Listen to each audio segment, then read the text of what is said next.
मेरी एक कविता मेरे सच्चे प्यार तक पहुंच ही न पाया।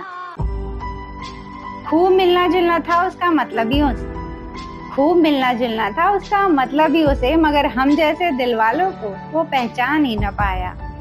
सैकड़ों यार दोस्त बना रखे थे नाम के, मगर हम जैसे दिलबरों का वो नाम तक याद न रख पाया। खूब वक्त बिताता था वो साथ अपनों के, मगर हम जैसे दिलजानियों से ठीक से मुलाकात भी न कर पाया। उसका बेचारा दिल, आवारा दिल, मेरे सच्चे प्यार तक पहुंच ही न पाया। गम पूछ कर सबके गम पूछ कर सबके वो अपने दिल को दुखाता था, मगर कभी हम जैसे दिलरुबा का हालचाल न पूछ पाया। सबके दिल से दिल मिलाकर हंसी ठिठोली करता था, मगर कभी हम जैसे दिल वालों के चेहरे पर मुस्कान भी न ला पाया। अपने गम को पलकों में छुपाकर जी लेता था, मगर कभी अपनी इस दीवानी को एक आवाज भी न लगाया। उसका नासमझ दिल, मासूम दिल, मेरे सच्चे प्यार तक पहुंच न पाया।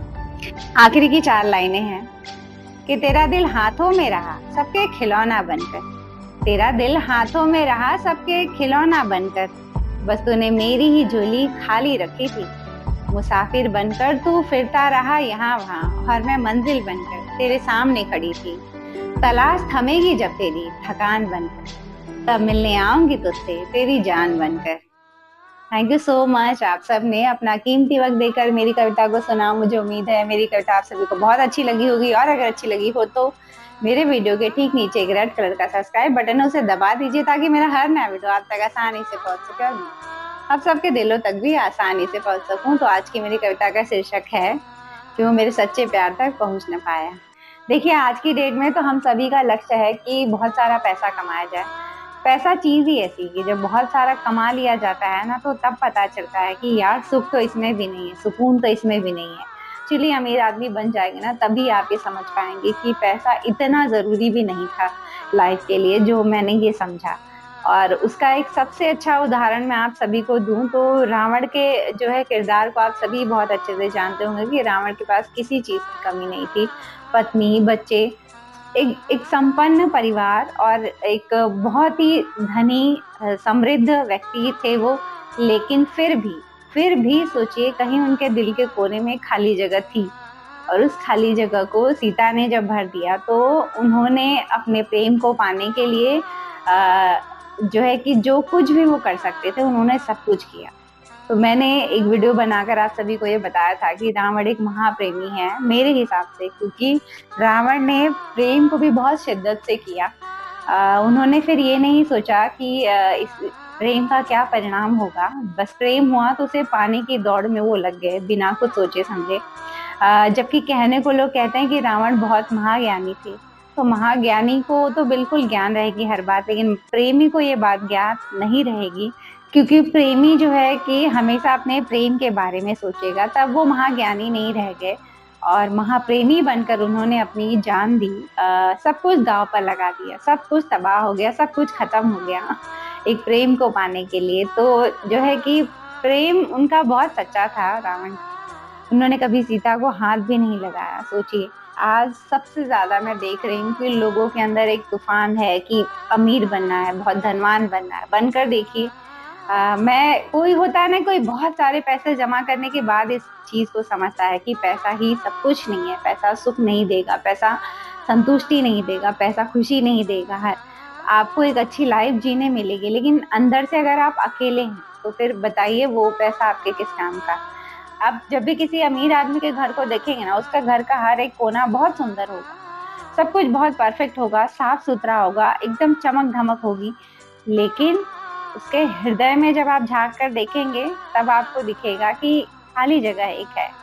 तो ये इंसान को टटोलने वाली बात होती है। अगर आप बैठकर किसी भी अमीर इंसान को या धनवान इंसान को बैठकर उसके मन को टटोलेंगे तो आपको पता चलेगा कि उसके भी जीवन में कुछ कमी है, कुछ कमियों से वो भी जूझ रहा है, कुछ है जो उसे चाहिए और उसे नहीं मिला है, उसके पैसों ने वो चीज को नहीं खरीद पाई है।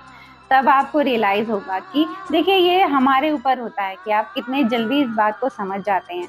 कुछ लोग होते हैं जो कम पैसे में ही इस बात को समझ जाते हैं कि यार पैसा सुख नहीं दे रहा है, पैसा चीजें दे रहा है, लेकिन आपको स्टिल एक ऐसे इंसान की जरूरत होती है जो आपको जो है कि बहुत इम्पोर्टेंस दे, जो आपकी केयर करे, जो आपको बहुत ही ज़्यादा आप पे फेथ रखे, जो आप पे आँख बंद करके भरोसा करे। एक ऐसा इंसान हम सभी को चाहिए होता है।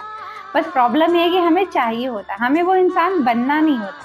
आप बनिए तो सही किसी के लिए वो इंसान, आप बनिए तो वो प्यार खुद ब खुद मिलने लगेगा। वो इंसान ना देगा तो कोई और आकर देगा, लेकिन देगा ज़रूर। और अगर आप वो खुशकिस्मत इंसान है जिसकी तलाश पूरी हो गई हो, वो शख्स आपको मिल गया हो आपकी लाइफ में, तो उसको बहुत संभाल कर रखिए, उसे कहीं जाने मत दीजिए, उसका ख्याल रखिए। उसके लिए थोड़ा बहुत अगर आपको खुद को बदलना पड़े तो बदलिए, पर उस इंसान को अपनी ज़िंदगी से बिल्कुल मत जाने दीजिए।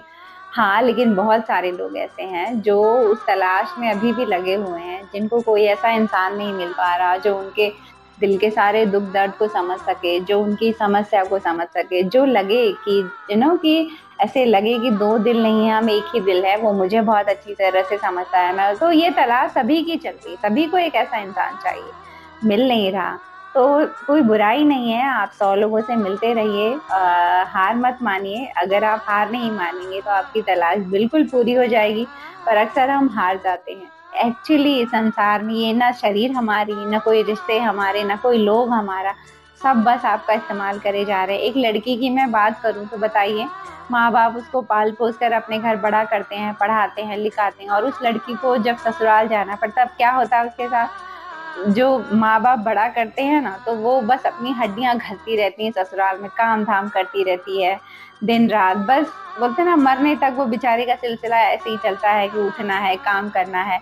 तो ये एक औरत की हालत है। उस और एक औरत को ये बहुत जल्दी रियलाइज हो जाता है कि सारे लोग मतलब के हैं, हर कोई जरूरत के लिए इस्तेमाल करे। ये औरत आदमी से बहुत जल्दी समझ जाती है इन बातों को। तो मैं यही आप सभी से कह रही हूँ कि मान लीजिए अगर आपको ये समझ हो गई है कि सारे लोग मतलब के हैं, स्वार्थ के हैं, कोई ऐसा इंसान नहीं इस दुनिया में जो आपको बहुत सच्चा प्यार करे, मिल जाए तो अच्छी बात, और अगर ना मिले तो एक रास्ता आपके लिए हमेशा खुला है, और वो है अध्यात्म से जुड़ने का। आप अध्यात्म से जुड़िए, अपने ईश्वर की आराधना में लगिए। एक चीज तो मैं कहूंगी कि हमें हमेशा डर होता है मरने का, कि मृत्यु को लेकर हम बहुत डरते हैं, लेकिन अगर आप अध्यात्म से जुड़ जाते हैं, अगर आप ईश्वर से जुड़ जाते हैं, तो यकीन मानिए आपका मृत्यु से भय खत्म होने लगेगा, आपको मरने से डर नहीं लगेगा, आप बहुत शांत होने लगोगे मन से। करके देखिए। मैं तो ये बातें कह रही हूँ क्योंकि मैंने ये अपनी लाइफ में किया है, कर रही हूँ, इसलिए मैं ये बातें आप सभी से कह रही हूँ। ये प्यार व्यार एक्चुअली जो है कि इस कलयुग में मिलने से रहा, बस हमारी तलाश चलती रहती और हम थक जाते हैं, और बाद में फिर ऐसे लगता है कोई तो एक सहारा होना चाहिए। तो वो एक सहारा होते हैं हमारे ईश्वर, हमारे प्रभु। और अगर आप आध्यात्म से जुड़ते हैं तो आज की डेट में तो बहुत सारे बाबा हैं जो सत्संग कर रहे हैं, कथा प्रवचन कर रहे हैं। लेकिन मैं आप सभी से कहूँगी कि अगर आप प्रेमानंद महाराज जी को सुनेंगे तो यकीन मानिए आपके सोच विचार बहुत कुछ बदल जाएंगे, आपका हृदय परिवर्तन भी जरूर हो जाएगा ना। उन्हीं को ही मैंने अपना गुरु माना। मैंने अब तक की लाइफ में बहुत सारे बाबा गुरु इन सबको सुना है, लेकिन जिनकी बातों से मुझे एक्चुअली बहुत ज़्यादा परिवर्तन फील हुआ, मेरे हृदय को ऐसे लगा कि बहुत सही कह रहे हैं, वो प्रेमानंद महाराज जी हैं। तो आप सभी भी उनकी वीडियो सुनिए, मन बहुत शांत होने लगता है। जो हमारे अंदर इतना बेचैनी चल रही है ना, ये पाना है, वो नहीं है, ये चाहिए, वो चाहिए, शांत हो जाएंगे आप। तो थोड़ा बहुत आध्यात्म से खुद को जोड़े रखिए। तो ये थी मेरी आज की बातें, और कमेंट करके आप सभी मुझे अपनी राय भी बताइए कि क्या आपकी लाइफ में सच्चा प्यार आप सभी को मिल चुका है या नहीं, या आप भी तलाश में लगे हुए हैं, या फिर आप अध्यात्म से जुड़ चुके हैं। तो चलती हूँ, एक और नए वीडियो में आप सबसे मेरी मुलाकात रहेगी। तब तक उसकी हर बात पर गौर फरमाते रहिएगा। किसकी? इसकी।